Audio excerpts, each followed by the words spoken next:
pues ya tenemos la cunita en la que podemos poner a cualquiera de esos pequeños que hay por ahí. Al final los colocamos, se van poniendo la cunita uno detrás de otro, para hacernos recordar la belleza de la vida que tiene su origen en Dios. Estamos en la víspera del nacimiento del Señor. Hace 9 meses escuchamos este mismo Evangelio en la Anunciación del Señor el 25 de marzo. El ángel le dice a María que va a ser madre de Dios, madre de ese Dios que viene de la descendencia de David. En la primera lectura, el segundo libro de Samuel, habla de esa profecía, de esa promesa que hace Dios. Primero, que ya le llamaré, yo seré para él un padre y él será para mí un hijo. Te haré un descendiente de la estirpe de David. Ese descendiente que se cumplirá. Tu casa y tu reino se mantendrán siempre firmes ante mí. Tu trono durará para siempre. Hablamos de hace 1000 años. El reinado del rey David terminó en el año 970, más o menos, antes de Cristo. 1000 años antes, bueno, ya muchísimo antes, es anunciado alguien que va a ser descendiente de la estirpe de David y que será hijo de Dios, pero no sabemos todavía cómo. San Pablo, en la lectura que hemos escuchado, la segunda lectura, dice que al que puede consolidaros según el Evangelio y el mensaje de Jesucristo que proclamo conforme a la revelación del misterio mantenido en secreto durante siglos eternos y manifestado ahora mediante las escrituras proféticas, a Dios único sabio por Jesucristo, la gloria por los siglos de los siglos. San Pablo anuncia ese cumplimiento de la profecía, de tantas profecías que se hacen en el Antiguo Testamento. Todo se centra en el Evangelio de hoy, en el anuncio. El arcángel Gabriel le dice a María, vas a ser madre de Dios, ¿quieres o no? Le dice el ángel. Y la Virgen dice, pues yo no conozco varón. Tranquila, tú tranquila. El Espíritu Santo vendrá sobre ti y el Hijo que concebirás será llamado Hijo del Altísimo, Dios con nosotros. Y la respuesta a la Virgen, hágase en mí según tu palabra. He aquí la esclava del Señor. Hablamos de miles de años antes del nacimiento de Jesús y 2023 años después del nacimiento de Jesús.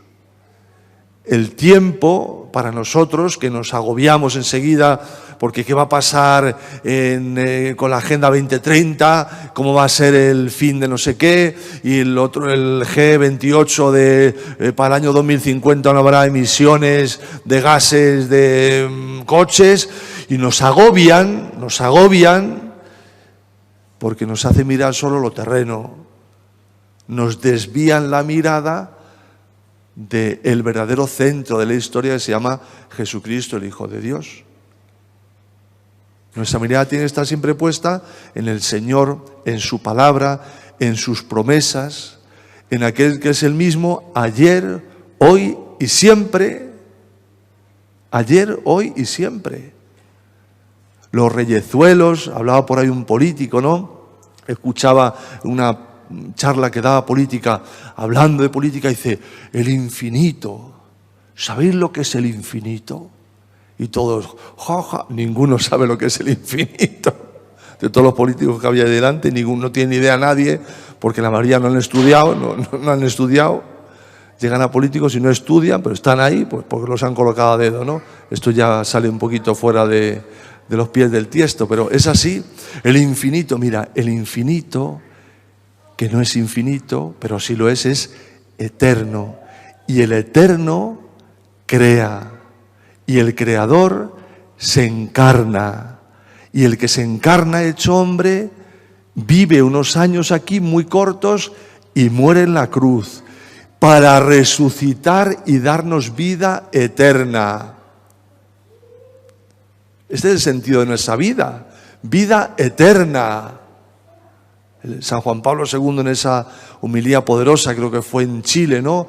Tiene palabras de vida eterna. Y, temblaba todo el estadio y miles de gentes ahí. Vida eterna. Pues el eterno se hace hombre. El increado se hace criatura sin dejar de ser creador. ¿Qué es lo que estamos preparando para que en esta cunita, mañana, en la misa de la tarde, tengamos al niño Jesús, a Jesús, el Hijo de Dios hecho hombre?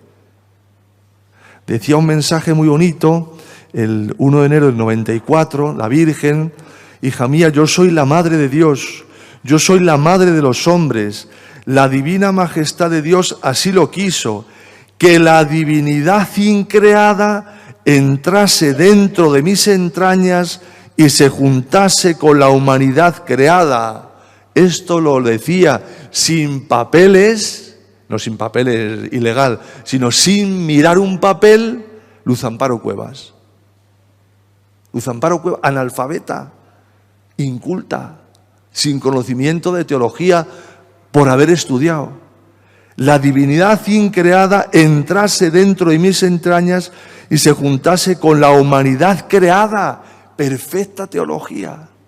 Cuando el arcángel San Gabriel me dijo: María, darás a luz un hijo, al que pondrás por nombre el nombre de Jesús, que quiere decir Salvador, yo no comprendí esas palabras, pero la humanidad se juntó con la divinidad y la divinidad me empujaba. Sentí un gozo en mi corazón y una alegría, y me empujaba esa divinidad a decir sí, sin comprender esas palabras. Yo di un sí y el Verbo encarnado salió de mis entrañas para que los hombres entendiesen el misterio de la creación, pues los hombres estaban deshumanizados. ¡Qué belleza de explicación de la encarnación del Verbo en el seno purísimo de María! Palabras que entendemos todos y que es una teología profundísima. Y se encarnó, dice, para que los hombres deshumanizados se humanizaran. Los hombres actuaban como animales en el momento de la encarnación, y Dios quiso que su propio Hijo se encarnase en una virgen pura e inmaculada para enseñar al mundo las verdades de la creación. Los hombres no tenían corazón, estaban tan enfrascados en el pecado que habían perdido la razón y actuaban como animales. Fíjense el momento de la plenitud de los tiempos, ¿cuál es? Cuando se había degenerado de tal manera la humanidad que no tenía salvación, y el Salvador se hizo hombre para salvarnos, para redimirnos, para santificarnos. A la que, otra vez, los escándalos, fiducia, súplicas, creo que se llama el documento, está bendiciendo el Papa a las parejas homosexuales, ya ha legalizado la homosexualidad.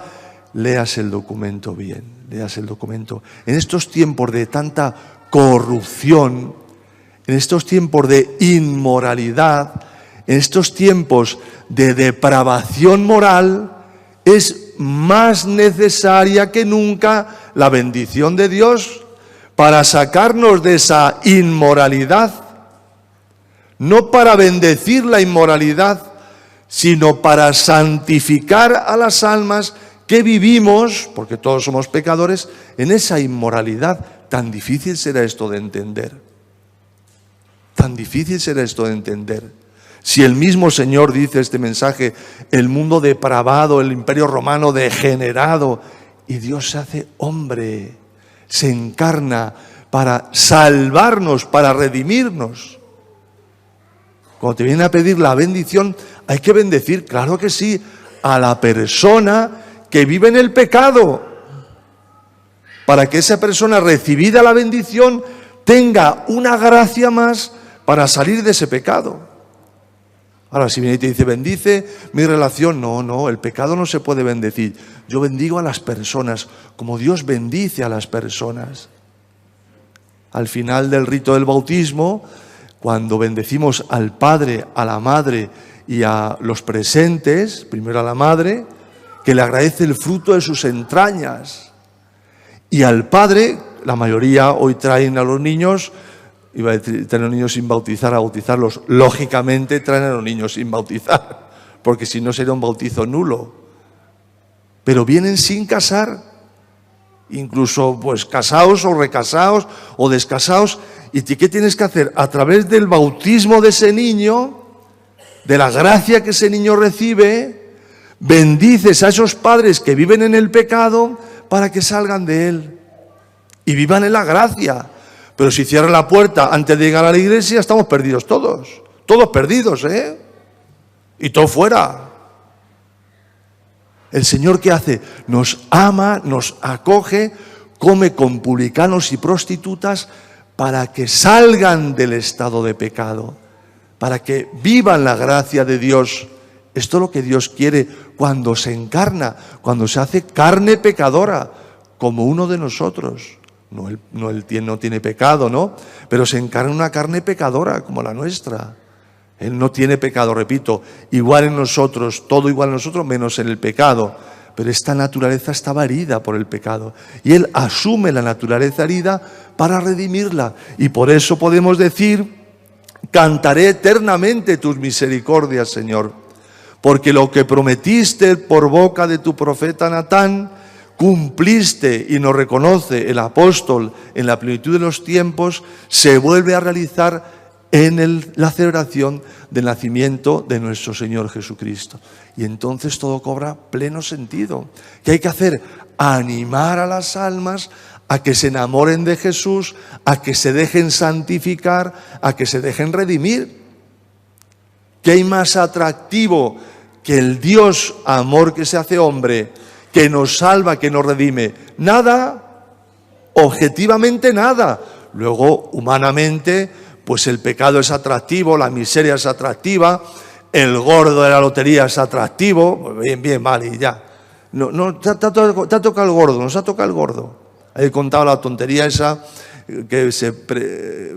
sobre la belleza, ¿no? Y decía: espejito, espejito mágico, ¿hay alguna mujer más bella que yo? Y le responde el espejito: tú estás bien de salud, ¿no? Y dice: sí, pues eso es lo importante. Pues eso es lo importante, que esté bien de salud. No, pero tenemos salud. Si está bien que tengas salud, tienes fe, tienes esperanza, vives de la caridad que te trae Dios, pues hay que animarse a ir por este camino. Somos pecadores, somos miserables. El mismo rey David, al que promete esa descendencia de la que nacerá un vástago que sea hijo del Altísimo, pues fíjense, adúltero, homicida, el rey David, el elegido del Señor. Pero no se quedó ni en el adulterio ni en el homicidio. Misericordia, Dios mío, por tu bondad, por tu inmensa compasión, borra mi culpa, lava del todo mi delito, limpia mi pecado. Cantaré eternamente tus misericordias, Señor. Todo este adviento de preparación, una vez más, pero una vez más, novedad a la encarnación de nuestro Señor Jesucristo. Pongamos la mirada en Él, meditemos en Él. Mañana celebraremos la misa de la tarde, ya de Navidad, y la del gallo a las 12 de la noche, para cantar a ese niño, para meditar ese misterio del Dios que se hace hombre. Por muchas vueltas que le demos, por mucho que pensemos, que razonemos, solo podemos decir: y ese niño es Dios. Y ese niño es Dios, una y otra vez.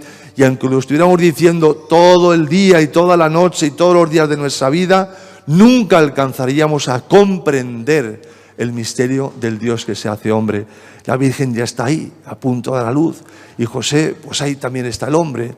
Aquel mensaje que a lo mejor comentamos mañana, donde dice: José, que tu hijo ya ha venido. Y José, el hombre, estaba ahí como fuera de sí, ¿no? Que tu hijo ya está aquí, le dice la Virgen, ¿no? O dicen que la Iglesia es machista, pero si el centro de la Iglesia es la Virgen Santísima, que da a luz al Salvador del mundo. Pero si ella es la madre de la Iglesia, la madre de todos los hombres, porque así nos la dejó el Señor, por eso el Papa insiste tanto en la maternidad de la Iglesia, en la belleza de la maternidad. Aquí tenemos un montón de angelitos que Dios nos regala estar hoy en misa. ¿Hay algo más grande que la maternidad? Pues el mismo Dios quiso ser hijo de una madre. El mismo Dios quiso nacer de una madre, de una mujer santa, pura, inmaculada, como no podía ser de otra manera, aunque pudo ser, pero no pudo ser, porque Dios se eligió a su madre, se modeló a su madre, se hizo a su propia madre como Él, puro, inmaculado y santo, y nosotros nos alegramos de ello. Pues sigamos meditando el misterio que cambió el curso de la historia. La historia no la va a cambiar ni el 2030, ni el 2040, ni el 2050, ni el 2060. No se preocupen, que es más de lo mismo. Quitar la atención del centro que es Jesucristo. Pero si aprendemos a contemplarle en las cosas sencillas, en el pesebre, en los pastorcitos, en todo lo sencillo de cada día, entonces entraremos en el misterio del Dios que se hace hombre, en el misterio que nos hace cantar eternamente las misericordias del Dios que se hace hombre.